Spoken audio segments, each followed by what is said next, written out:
Bonjour peuple congolais, ça dépend RO Bozali Kolanangai, Ngande Konamino Christian Bola bien maman, peuple Mokonzi, peuple souverain, combattant, résistant, révolutionnaire, PNI et elle donc politicien non institutionnel.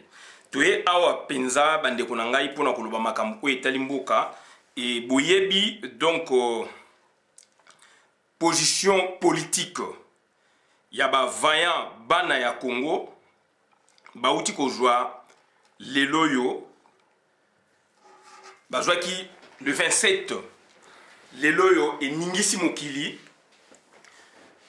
toutes les presses ya planète ezali kolobela yango tolingaki ba action ya ndengwana tolingaki ba engagement politique ya ndengwana mais bazali kaka batu minei alors que classe politique congolaise etonani na batu toloba yango ezali classe politique pourrie et lelo yo il y a 4 ba sorti du lot donc ba komi ba sengi na président français Emmanuel Macron pona aya ko assister Congo na situation tozanango kosi sa crise et puis ko mema biso na ba élection ndeko na ngai yo mutu ozali kolanda toko développer na kati toko parler aussi donc na gouverneur ya ba Congo gouverneur ba Congo ozali wana ozali mokonzi na ndenge batieyo wana ozali kobebisa budget ya l'état ozali wana mais ozali kobebisa mbongo au lieu que mbongo wana ochango na misala gouverneur ya ba Congo je précise bien puisque toza ba information aujourd'hui tozali kosenga na yo osala mosala o esengeli et puis o salisa aussi batu oyo bazali kosela yo misala donc batu o bazali kosela yo misala esengeli aussi il faut futa bango puisque yo ozali kobebisa mbongo kaka na kosomba ba mituka kobebisa mbongo kaka na kosomba bilamba alors que misala ya l'état ezali wana ozali gouverneur ya province il faut zala donc on a plan ya projet société ya ko développer province na yo et on développer province na ndenge ni donc voilà donc c'est que bozana pouvoir te so bozana pouvoir donc bozala na équipe ozana déjà na projet et puis ozana équipe oyo esengeli pour abo travailler pour na ke ba recette so que koti boye ba ko affecter yango na ba service oyo esengeli donc toujours ba rapport rebellé ozali ko bebisa mbongo donc na bilamba na ba mituka etc. ozali kokipe donc batu ya ba temporaire ya ville te ozali kokipe batu ya misala ya ville ya na ba Congo te ozali ko chango na ba plaisir alors que mboka ezali wana entourage na ope ezali wana ezali ko souffrir donc c'est-à-dire bande konanga puisque basala rapé peut-être et pas na yo esengeli aussi ko sunga bango ko futa bango na ndenge sengeli voilà makambo oto o bana gouverneur ya ba Congo donc otonisi mituka kolata to boité muti sengela lata mais il faut lata na mesure otonisi mituka na ndaku na yo donc ba mituka na mituka misa ezo ko mona na te et batwa ko sale pa na yo ba ko souffrir donc voilà donc kalate ba ko sela yo grève ba ko tambola na ville kuna donc autre ya ko ba ngwana donc pour na ba Congo toye rapidement pour na ko préciser situation oyo donc ezali sikoyo situation oyo ezali donc situation oyo ezali donc na kati ya Kinshasa ya ngwana donc toye pour na ko websa bino situation oyo ezali lelo yo il y a 4 jours donc le 27 oui ça fait 4 jours plateforme qui n'a pas de nom c'est ezali la mukate to kana malam puisque nazana message moko e batinelinga na kino ezali la mukate bazali proche ya la mukate la muka ezali la théorie nango o ezali la mukate c'est une plateforme qui n'a pas de nom ce sont des gens des grands politiciens ya Congo bazala kana bandakala donc ça dit bande konanga donc il faut tous à la clair puisque d'autres qui ne la bujoba eloko boye la muka non la muka bazali wana bavandi eloko moko ba osala izati eza la mukati. Donc toujours message ezali awa ezali clair tokotangela bino yango. Conférence internationale sur la RDC. Valentin Moubaki et consorts appellent Emmanuel Macron au secours. Un groupe de 4 hommes politiques congolais invite dans un mémorandum le président français à organiser une conférence internationale sur la RDC. Valentin Moubaki, Florentin Mukonda Bonza, Daniel Shekomba et Mabaya Gizi Amine, tous réputés proches de la Mouka, Bazabata la Moukati, sollicitent les bons offices d'Emmanuel Macron afin, dans leur entendement, pour mettre fin à son agression, son occupation, ainsi qu'au pillage de ses ressources naturelles et au génocide du peuple congolais. Il demande non seulement la reconnaissance du génocide congolais, mais également l'organisation des élections réellement libres et démocratiques, qui reflètent le choix du peuple. Dans les mémorandums adressés au président Macron et remis à l'ambassadeur français en RDC, les quatre signataires rappellent d'emblée les événements précurseurs à la crise sécuritaire et qui remonteraient à 1994, lors d'une énième guerre cyclique entre les tribus rwandaises de Tutsi et Hutu et voilà. Donc voilà, nalingi to préciser bien awa ezali batuya la mukate. Donc certes, bomonaki ba mususu bazalaki ko travailler, c'était des séances, ils étaient invités, oui. Mais dire proche, puisque quand ils ont un engagement, quand les gens prennent des engagements, il ne faut pas coller étiquette moko boye et pesa neti boye. Non. La mouka to zelaka bango ba sala ba action. Et ba action la mouka boye bien on ndenge zalaka. Ezali ba marque oti. Donc ba marque o bisu to lingane ya ngwana, c'est pas la mouka s'il vous plaît. Ezali la mouka ti. Là maintenant donc ça dit vous allez nous énerver nous tous. Là c'est pas la mouka. Donc, bandeko na ngai, ezali donc ba makambo oyo tozali koloba, ezali ba situation oyo ezali koleka na Congo et ba situation là ezali ko senga vraiment donc intelligence moko in fine parce que lokuta tellement ezala mboka na biso et loko muninga boya sali mususu salite boju ya mutu wala boche pourquoi bochango la muka pourquoi bochango te FCC te boche la muka. Donc, ça dit, les gens ont travaillé, leur travail est monani. Donc, bon, le bango n'a juste valeur. Bah, ça les monani, donc toi, apprécier, on a juste valeur, non, bon, la mouka. Donc, il faut battre la mouka, réfléchir ça à coller kabat. Donc, il faut arrêter. Donc, donc, tu es préciser, puisque batba benga pe mingi, na eloko élément auto tchaki, les gens m'ont appelé, sœur Anne-Marie à Bengaï. Azara na France abi ndeko na ngai mwana na ngai ndenge nini makamu ezali biso moko esengeli to simba yango bokomi kokotisa susu ba français bani bon na yebisa ki na yoki merci donc yango moni na sa vidéo vient na ngali susu donc abengi ngai ayebisi ngai que soki Hitler na ba français batikele ko coopérer te blo mwande ngona donc yango moni na ye a pona expliquer na oyonga na yebi donc voilà bandeko c'est très important et donc to na blog moko direct et simple parce que toko ya ko sambourber inutilement makambo ezali simple ezali théorie mo simple donc Congo ezali pays indépendant oui mais indépendance na biso ezali virtuelle indépendance na biso totalement toujours ya ngote et banipe donc indépendance to lo baneti économique toujours ya ngote mais politique aussi est contrôlé. Donc ça dit ça c'est déjà un vrai problème na Congo. Donc ceux qui osali comprendre les blocs donc ça dit to avancer makasi. Donc indépendance na Congo na Afrique ezali très compliqué mais on est indépendant. Donc tozali fier to le baké tozali donc indépendant hein donc indépendant etc. Donc toza ko lo bango tozali fier mais est-ce que toza ma indépendant?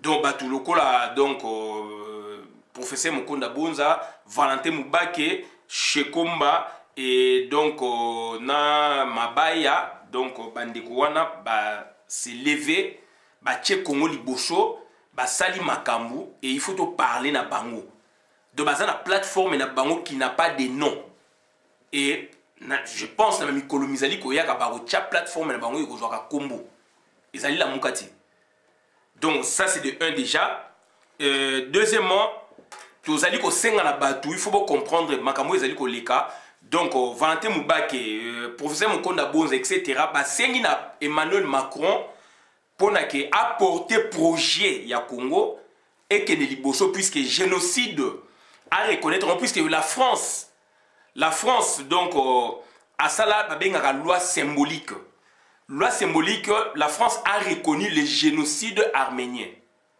c'est-à-dire loi symbolique ezali ba loi oyoke ba loi symbolique ezali ba loi oyoke donc ezali loi mais ezali vraiment ezali symbolique donc ezali vraiment na impact makasité mais du moins ezali reconnu quand même dans mon arsenal juridique ya France que donc babimisaki loi pona génocide ya Arménie alors que d'autres pays baza ko reconnaître génocide ya Arménité.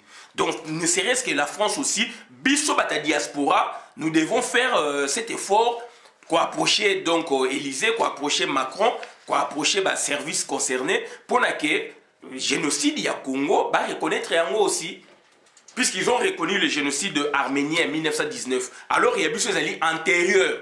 Il y a Arménie, donc Empire ottoman, Moutessara Yango. Donc, c'est-à-dire, la loi donc, symbolique. Donc, c'est-à-dire Arménie ba massacre bango donc on a l'Empire ottoman en 1919 alors que biso génocide de biso ezali donc le premier génocide du monde et koki kozala le premier génocide du monde plus il biso ezali donc entre 1800 donc 1800 donc 90 tina 1908 tango Tochati en 1908, tant annexé État indépendant du Congo, puisque la première partie, ils allaient donc libre-échange et voulaient que normalement, après le roi a eu la loi secrète, décret secret, a tini donc au capitaine Tiz, au Bengana Bakongo Tizville, qui sent tout, capitaine Tiz, tindi accueilli dans le côté de l'Équateur, na décret secret couper sa ordre na ba gens on a pour na makambo ya sève ya caoutchouc nde ba bani ko kata ba ko na biso ba maboko banini après comme qui banquette internationale na ndenge donc ba journaliste anglais Morel je pense na ba misusu ba sala ki ba bruit makasi et jusqu'à ce que donc ba ko botola ko annexer donc bandeko na ngai donc ezali makambo oyo esalami na nini donc tozali koloba loi symbolique donc génocide na moni na demande na bango donc basengi génocide ba reconnaître yango ezali pe vrai ba oui peut reconnaître yango puisque la qualité symbolique était négative ou positive il peut être malaisé de voilà donc c'est à dire loi symbolique donc ezali loi moko oyo ba votaka yango mais ezali na application te na ndenge vraiment ya loi vraiment normale exemple ka nde topesi wana donc c'est-à-dire topesi exemple ya génocide ya Arménie France ayebi yango andima yango mais donc ba pays mususu ba reconnaître yango te ba yebi génocide wana te à part génocide ba juif o ezali tina ba ONU mondialement mais donc voilà donc France a doit positionner et voilà donc c'est très important Octavie Larocque a commis contre les lois symboliques réflexion sur l'office du législateur l'article s'appuie sur les conclusions voilà les lois symboliques voilà donc ça dit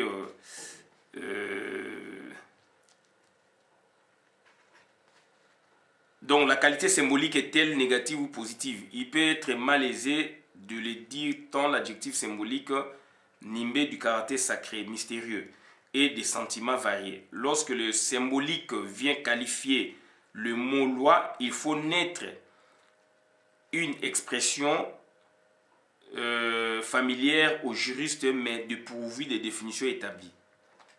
Intuitivement et sous un jour positif, l'expression peut faire songer aux textes emblématiques du droit, tels que la Convention européenne des droits de l'homme ou la Déclaration des droits de l'homme et du citoyen. Donc il y a France. Puisque la Déclaration des droits de l'homme et du citoyen, il y a un qui inspiré qui, donc, Déclaration universelle des droits de l'homme. Et elle est à peu près copie conforme et certifiée. Il y a Déclaration des droits de l'homme et du peuple. Il y a France, il y a 1789. Il y a la Révolution française. Donc voilà. Et il y a moi parenthèse, Tolo Bayango. Donc la revendication est normale. Elle est makamu oyo biso Tolo Baka. Il y a un sengeli par il y a diaspora zali. Tout s'approprier na réaction oyo groupe wana ya 4 bazui na Congo. Ndeko na ngai bokoloba pourquoi la France bandeko na ngai to sali lelo 22 ans pays nini yeko tia biso maboko.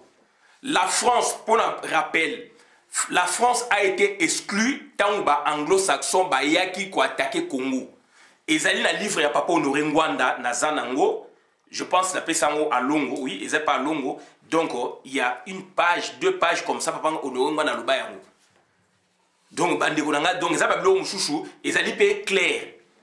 Donc c'est-à-dire la France et puis il y a un capitaine là, donc les derniers survivants, il y a crash ou il y a massacre, il y a un Français. Azala qui donne il y a délégation donc diplomatique, il y a France. Nande ba bomi ba ninga na ye ba bomi bo et puis Kagame asenga kana na kotsa ngo même na ba vidéo na ngam chouchou. Kagame asenga ki na ye même. Asenga ki na ye même que donc alukele même missile mobo pour na ba boma abirimana. Alors, on a France, il n'y a même pas 2 semaines. Donc, tous quand même juste. Donc, ça dit situation où ils ont les Canada Congo. Ils ont dit situation, il faut un pays fort dans le Bayango. Il faut un pays fort et porté en haut. France azali parmi les pays où va créer Congo. Les pays va créer Congo, ils ont 4. Ils ont 3 na aux États-Unis 4. Belgique, puisqu'ils ont tata et roi Léopold II. France, ils ont dit maman, il y a roi Léopold II. Moi, il y a Louis-Philippe Ier, roi de France.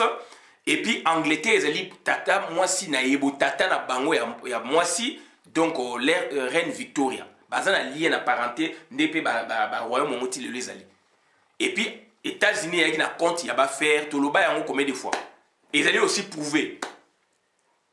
On a droit administratif et institution administrative avec le professeur Vundoir et Pemako. Lui, il nous a parlé de 3 pays, Belgique, Angleterre, na France. Et moi, j'ai rajouté les États-Unis, puisque j'ai lu aussi sur quoi des connaissances. Donc, États-Unis, Azali, na Katia Pesa. Voilà. Donc, quand la France prend position dans le Congo, ils allaient jeter. Et puis, la France, il faut que la roi Léopold II, tout ça, et tout le roi belge, la Belgique, c'est un pays où Azali jouait influence, mais la Belgique devant les États-Unis, Azan et Lokarolobate, Makamuna Congo, Mutapé, ça va pouvoir en définitive, les États-Unis. France, soit une position, il faut informer les États-Unis. Belgique, soit une position, il faut informer les États-Unis. Excepté peut-être Angleterre.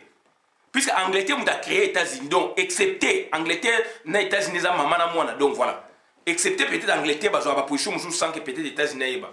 Donc, ça dit qu'on a faire attention à la géopolitique du monde. Les pays n'a plus de pays, donc ça dit qu'ils sont souverains, oui. Ils sont souverains, mais ils sont génériques. Ils sont symboliques. Souveraineté au Congo, ils sont souveraineté à France. Souveraineté au Congo, Brazzaville, ils sont souveraineté États-Unis. On fait le semblant que Otbo et Macron qui ikuna au monier na président Sassou Nguesso bazo simana bazo ningana c'est mon autre boy mais ils allaient ba falsio ils ont malukuta na hiérarchie président de France azali likolo ba président na biso. C'est une vérité évidente. C'est une vérité. C'est une vérité. Tant de fait Chirac, président Chirac a décidé qu'il a l'ongola, donc d'abord Chirac m'a bandé qu'il a makamu ya babo et puis Sarkozy est quoi achevé. Quand Chirac a décidé qu'il avion ya avion nani donc ba couler au sol batobol ba pine ba nini ba armée française na Côte d'Ivoire na 2002 batobol ba pine ba violence sur wana donc toujours moyen de coller zaté et c'est Chirac qui avait donné les ordres.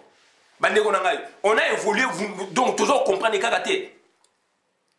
Mobutu va démontrer noir sur blanc que si on te tient na pouvoir. Poni ba ko on a besoin de passer le pouvoir, ba passer Mobutu pouvoir té. Poni bisumo to passer Mobutu pouvoir té.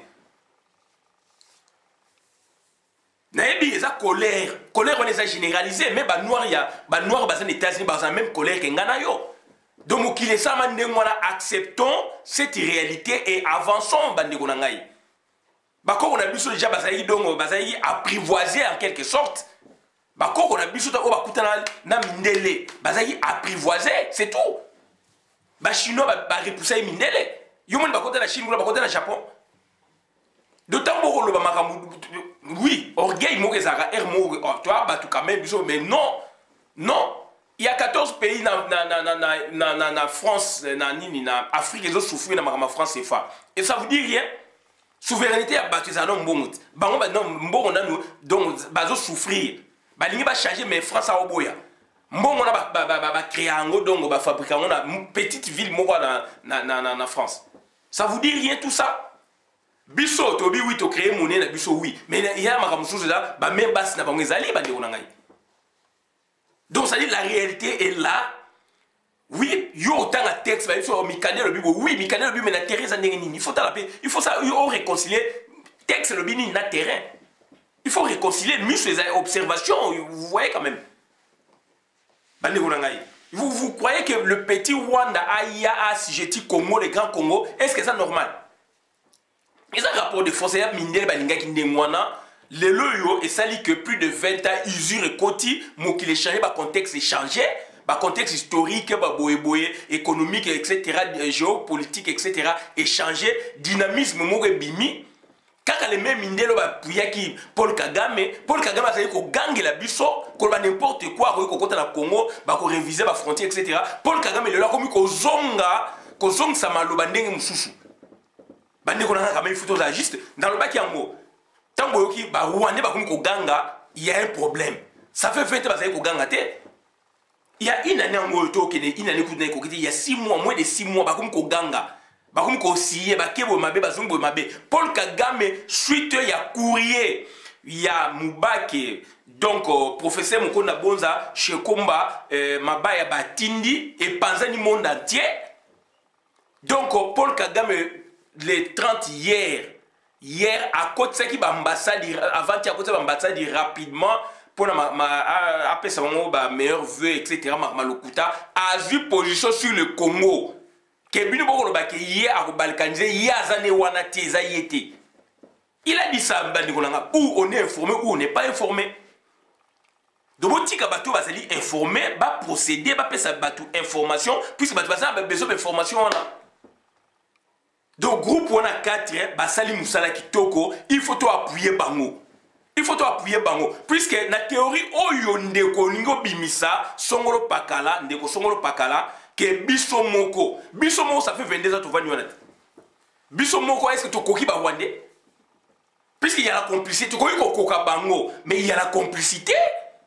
Il y a la complicité, bah, donc, un président marionnette, Hippolyte Kanambe, Ndeko na Bango.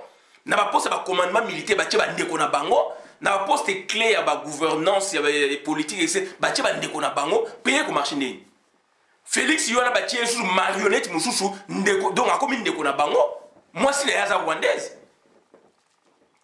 Mubake basali mukanda Félix yona basali mukanda pour Emmanuel Macron a porté dossier wana il oublie donc yes nani donc aza oublié donc Félix a côté ambassadeur pour na appeler ça bango do ba meilleur vœu etc et puis a annoncé que dans mois de mars hier a organisé donc dialogue ça pour protéger ba Rwandais ba est-ce que tu comprends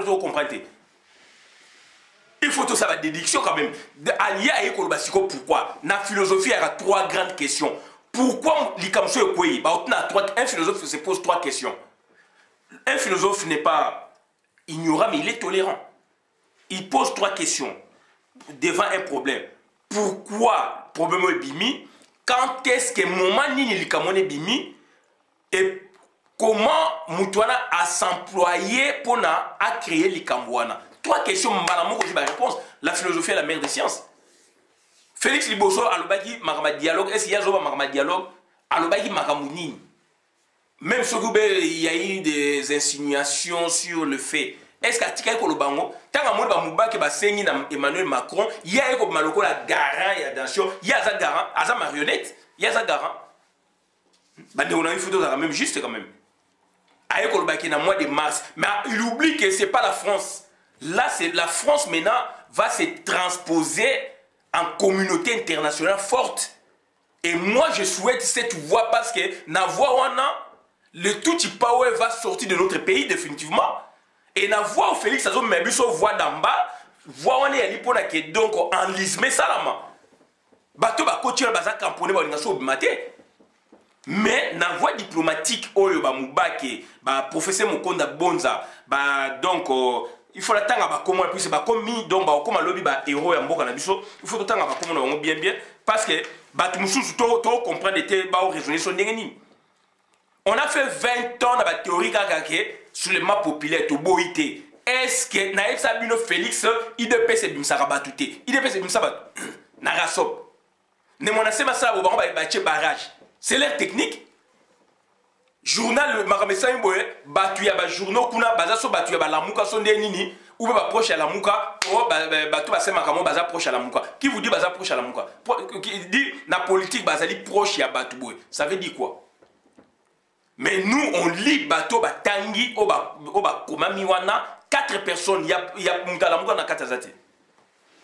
La muka tu es na bango la muka na 4 bazati. Donc il faut arrêter avec cette théorie. Il faut arrêter avec cette théorie. Et dans le Sénégal, l'ambassade, il y a Rwanda, il fait Bimana Congo. Donc Rwanda, donc il faut que Kanga ambassade il y a Rwanda. Et na CP na bande vraiment bravo na action musclée au Salikuna. Et ambassade il y a Rwanda, il faut et Bimana Congo. Il faut qu'à l'ambassade Rwanda, il faut anéantir un grand peuple, le peuple à l'Okumu. Il faut anéantir la théorie erronée. Plus de 20 ans, Corée, et s'est développé dans moins de 10 ans, 15 ans, 20 ans. 20 ans, c'est-à-dire développement tentanculaire et bamboka. Il faut tout arrêter la bougeoire, en place ces alités, bolimbo loba, qu'on invente makam. Donc, nos héros sont là. Donc, bah héros basali wana Valentin Moubake, Florentin Mokonda Bonza, Daniel Shekomba et Mabaya Gizi Amine. Voilà, c'est tout.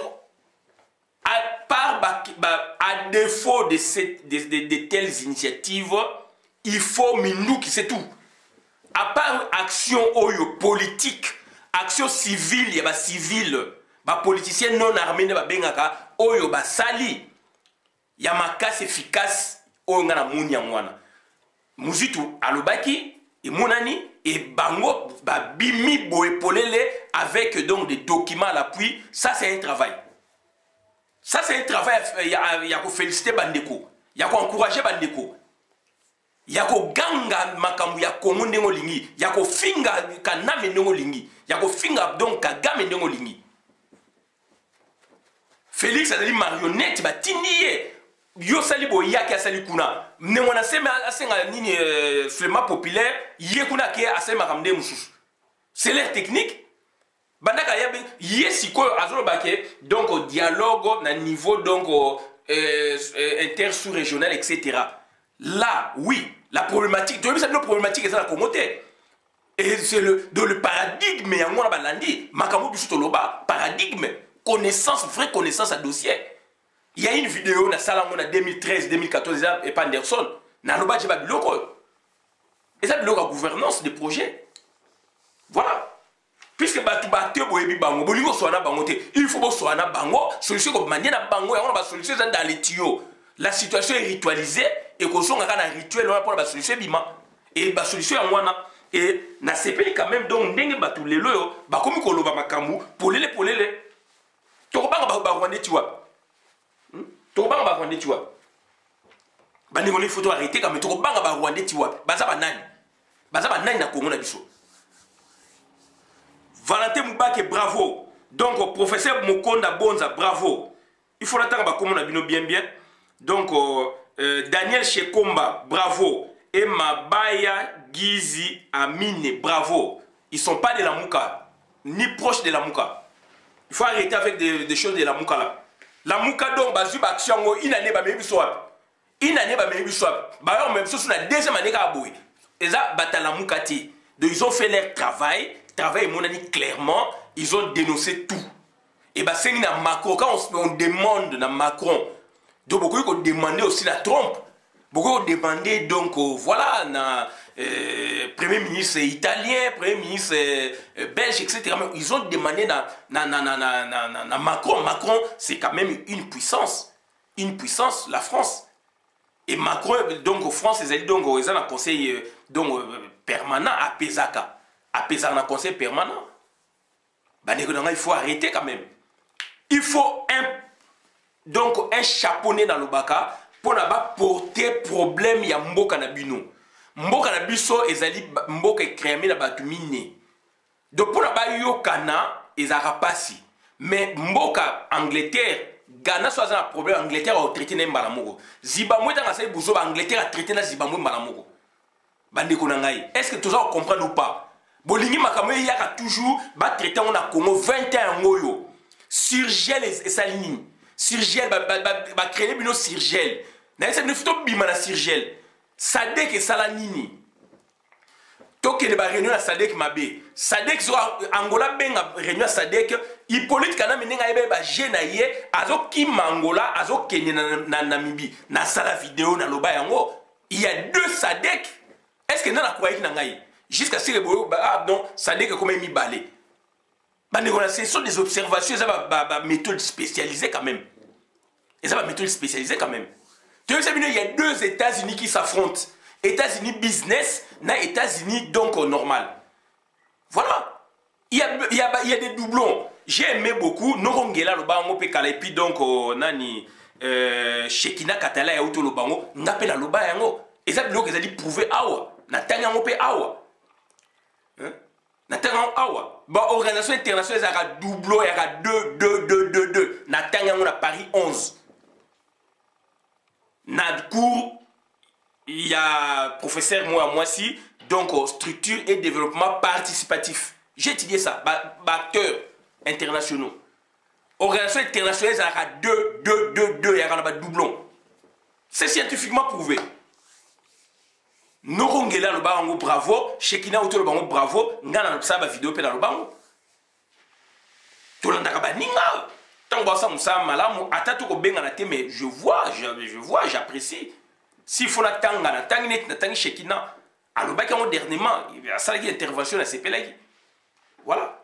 Donc ça dit ezali ba biloko musu ba ndeko nanga dongo, organisation internationale ça la 2 ça ba doublon. Donc baki moun dans le baka mon vidéo dans les ali tant à kende ma corps cadre à kende kuna nga baka kende na compte business donc kende na vraie unité puisque ba relation na ezaka dongo ambigu ba ko ya boye puisque ezali ti mafia soki ba moni makambo ba circonstances si prête bien oni a solebimi soki les circonstances si prêtent mal et comme oni moko privé et comme oni business et comme Sadek business et comme donc Union Européenne business, etc. C'est comme ça, c'est scientifiquement prouvé. C'est scientifiquement prouvé. Donc ça dit donc il faut diaspora à s'approprier les locaux oyo. C'est une des grandes victoires il y a combat et libération à Congo. Ce qui mutaza au comprendre trop. C'est une des grandes victoires il y a libération à Congo. Yangoana. Donc, ça dit, Paul Kagame, et Paul Kagame a gagné le Kolangomba, habillé. Puisqu'il y a un dossier, on a donc un génocide de Baniko Toko. Et Baniko Toko, Bako Kangabatu. On y a lobby, droit de l'homme et lobby que, Bako Tika donc, violence, violation des droits de l'homme, impunité. Alors que Bazaïki notifié il y a 10 ans. Hippolyte Kalem, c'est un criminel de sang, a fait des guerres, etc. économiques. Jeannette Kanam est un criminel. Zoé est un criminel. Donc il faut que vous ayez un criminel. Roubaix est criminel. Camer est criminel.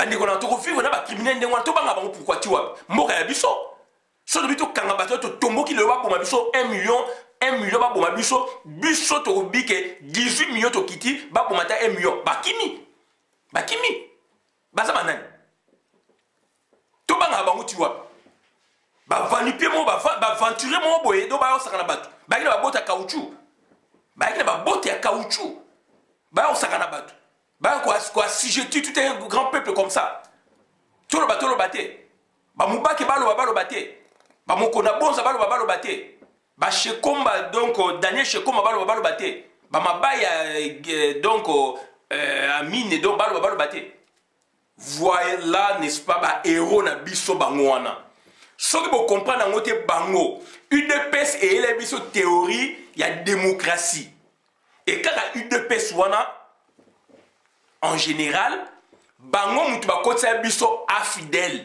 UDPS directeur sans papa liaou ba vidéo ezali ba fondateur na bango ba kene ko coopérer ba ele bino démocratie wan o bango ba baki afidèle démocratie bango ba baki RCD souka nango Félix yemo na papa na ba mei batu na dialogue.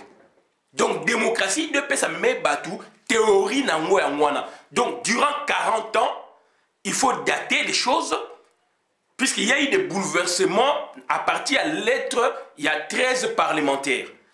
Bah, ça, les lettres à 52 pages. Quelle est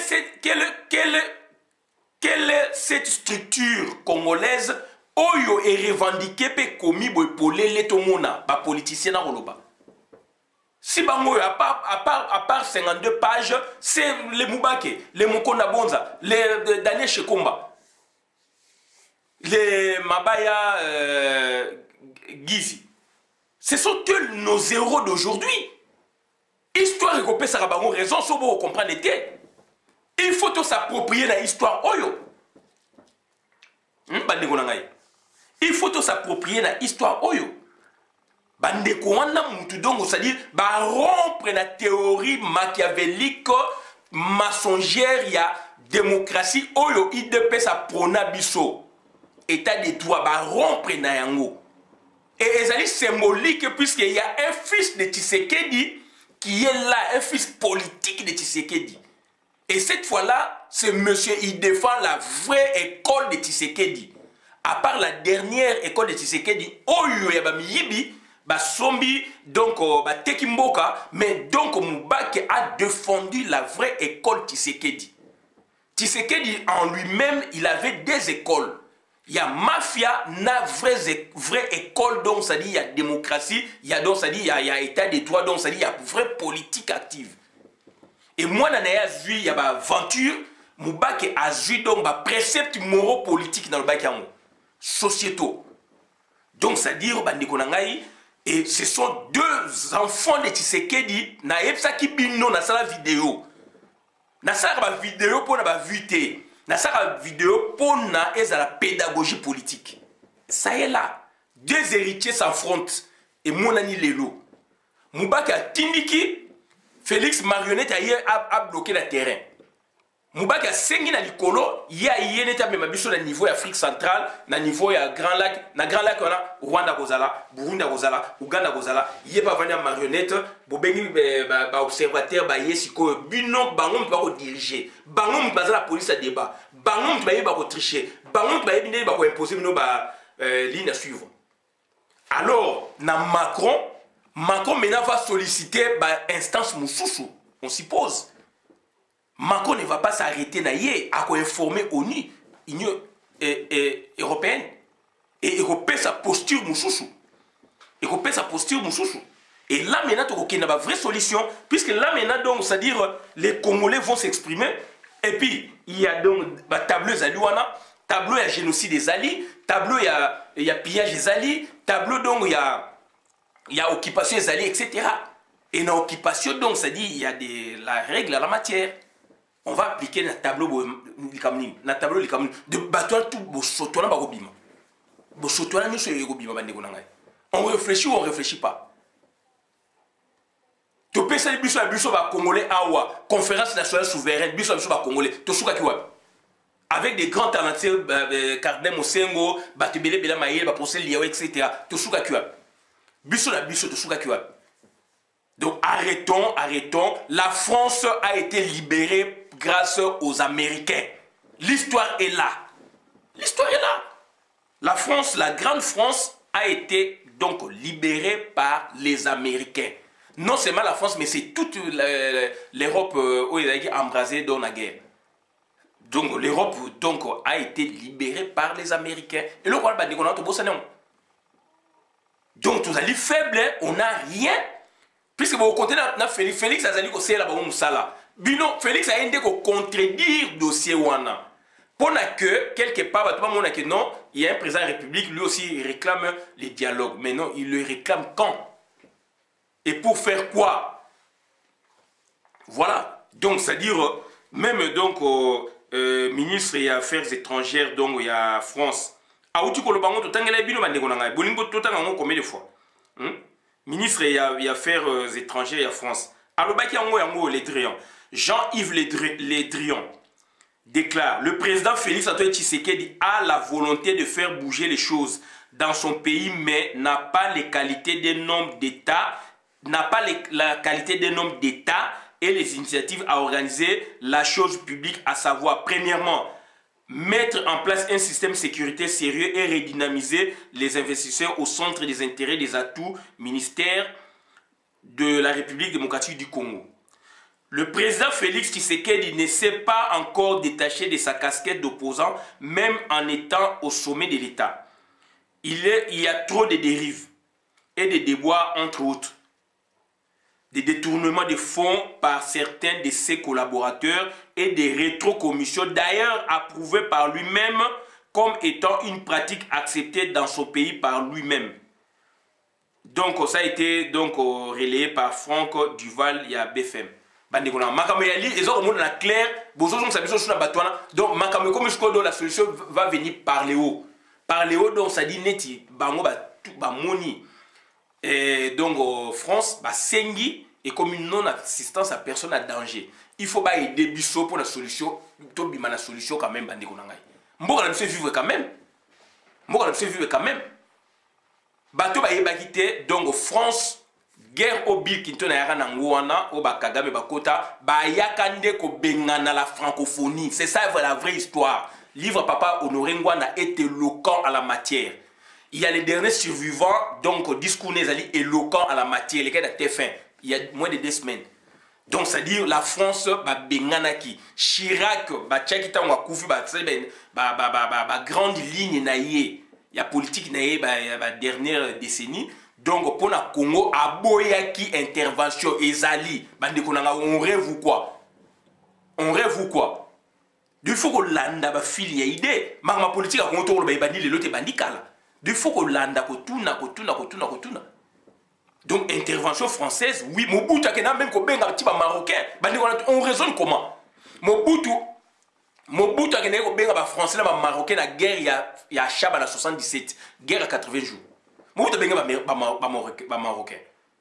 Mais le fait que Félix Tshisekedi est une marionnette, il ne peut pas le faire, il n'est pas le vrai garant de la nation. Garant de la nation, là, maintenant, il est donc générique. Dans sa personne, l'étiquette garant de la nation est comme générique. Il faut qu'on fouille, qu'on talama garant de la nation, il est livré. Chef suprême des armées, il y a ça qu'on portait estampille, mais non. Donc, il est mais il y a ça dans côté. Puisque y a des limites et tu pouvoir limiter loba yango rappeler yango. Est-ce qu'on se comprend? Donc il faut tous quand même juste, tous quand même sérieux. Tous à la juste et sérieux. D'où maintenant à l'absence il y a autorité à ndengwana. Donc batunyo situation nyos tout bakoyi ko sala demande na bango bakomona ba puissance mususu pour na ba intervenir na compte na biso. Là maintenant il faut justice et ça quand même. Puisque Baché Bisso doit boucler Bisso. Baché Bino est politique quand même, soit disant congolais n'est pas congolais, abomi Congo. Baché Bino comme on a mboka mais il ne fait pas désidérater na bune taliété. Azo c'est la maraba rwandais. Bandi qu'on a to continuer la philosophie aboué. Alors il faut battre moko ba bima ba s'ériger en roc. Donc ba s'exprimer clairement, ba mona aussi d'autres puissances. Baza collé là. Baza collé la message na bango.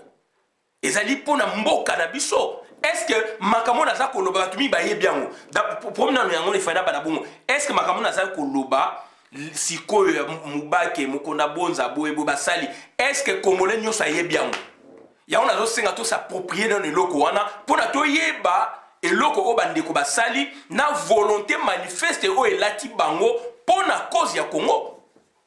Tokolobaka sinon tokolobaka suka na likolo blablabla. Donc il faut est-ce que tozo yeba makambo oyo bandeko basali pour la Congo mikolo il y a 2-3 jours. C'est ça le vrai problème. Félix a eu contrecarré pour na aniata basali yango trop na rappeler bino ne monacé ma sengi soulèvement populaire 3 mois avant bango 2 semaines avant na Moïse Katumbi baye bouf na oyo Rwanda Burundi na no Pierre Lumbi so Numbi baye ba déclarer le Congo ndengwana. Martin Fayoulou, en pleine campagne, Pierre Lumbi, Burundais, a déclaré donc journée ville morte en pleine campagne et ça m'a nulle part. Puisque Azaï Kobanganini, professeur Bele a se décidé qu'il donc kake 1, kake 2 et quoi.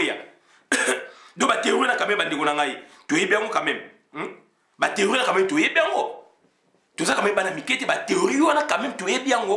Si vous avez la Niki à l'étang yaki. Bato bakelo tala niki ya lezanani Vital Kamerhe Pierre Lumbi Bata Moïse Katumbi Bata Tuti Power à part F Bazaïba c'est tout. Donc c'est comme la majorité la majorité va faire ce que bako étouffé bato wana mususu. C'est comme match baluki batu na biso ba telemi bango moko. Soki le ba autorité miné ba yé donc équipe oyo basali mukana bako yambaka bango. Ce sont des Congolais qui vont défendre nos valeurs à nous. Est-ce que vous avez pas théorie au basali biso? Jusqu'au nous avons bien bâti on a pour la selle la bango et tout le monde en est boilé. Bonjour et bango te bandeko. J'ai beaucoup parlé na suki awa bola la vidéo madame na compte ya combat na biso. Donc on a également le bango na suki awa puis j'ai beaucoup parlé donc on a évité ça de se comprendre. Donc il faut oublier est-ce que l'oko ni bimi il y a 2-3 jours pas batumi baza sous informé. Et l'oko ni bimi il y a 2-3 jours na Congo. Ça c'était un. Deuxièmement, batuni ni acteur ni basali masolo. Troisièmement, contrepoids na mweza nani ndeko na bino Félix ça sali contrepoids opposant ya ba Mubake maintenant c'est donc Félix Antoine Tshilombo votre président a la costume ba monyo mobali devant ba député ba nani ba corps diplomatique il dit n'importe quoi. Donc ça dit là maintenant il s'érige en opposant face à son frère congolais. Face donc, c'est-à-dire à son voisin Nicole Tshisekedi. Voilà. Donc, est-ce que vous comprenez? Donc, Batouana va communiquer à Souka, va communiquer à Félix, et Félix doit assommer l'Iwa. Et maintenant, ça c'est l'action civile. Il y a des politiciens non armés. Ceux qui sont politiciens armés, ils sont prêts. Donc, ça, donc, tout est permis. Donc, c'est-à-dire, là maintenant, moi je suis d'accord. N'accepter boti kamarma la muka ezawana te bazali pe proche à la muka te donc batouana ba s'ériger ba simi masolo ba concevoir ba sali ba lancer boti kamarma la muka ezawana te so la muka bango ba sa donc bango ba c'est la muka musala il faut arrêter avec ça bango ba c'est la bataille la muka musala il faut arrêter il y a de la compétence Mokona Bonza il fut chef du bureau et cabinet Mobutu autant de fois ministre et professeur il y a des universités. Valentin Mubake donc autant de fois un ingénieur et puis donc autant de fois donc proche à Papa Tshisekedi donc plus de 27 ans. Aujourd'hui d'année chez Komba aujourd'hui donc Mabaya Gizi bateau bakoti na panthéon na biso bangwana bandeko na ngai. Est-ce que vous allez comprendre? Il y a des théories à démocratie. Quand c'est une démocratie, on a une négative, et aujourd'hui, donc, il y a rupture. Donc, maintenant, c'est la décolonisation. On demande la décolonisation. Il y a des théories. De théorie à démocratie koufi, puisque les ali pété, les ali mafia, bango bazana kat bazat trempé. Donc, décolonisation pour qu'il y ait la bonne démocratie.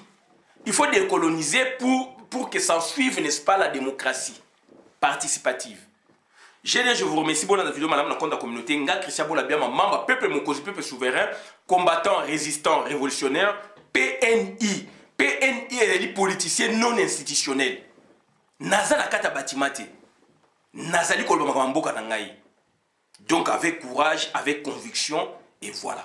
Et tout ça qu'on rappelait na gouverneur, il y a Bas Congo à faire attention. Azali ko bebi sa mbongo, il y a l'État na buzoba. Alors batu bazana besoin mbongo wana. Batu donc il y a misala ou bazali ko sala ya l'État na même ba ndekone pa famille ba ko zapela besoin mbongo wana. Mais mbongo na zo bebi sa ngo na ba biloko ezanga tina. Eza mbongo à l'État. Akeba. On a eu une vidéo madame la compte communauté. Merci. Et bah celle travaille mon malam génocide nabiso. La France aussi a connu qu'on reconnaître le génocide nabiso. Puisque la France a reconnu le génocide arménien unilatéralement. ONU est allié, Belgique est allié, il y a à reconnaître. Bah ben on a loi symbolique. Donc lobby aussi la France peut jouer na bloc moins de moins. Et c'est à nous de s'approprier les locaux. Bisonde sikoyo. Il faut aussi donc tout comme Mikana na Élysée. Voilà, on a également la vidéo madame la communauté. Merci.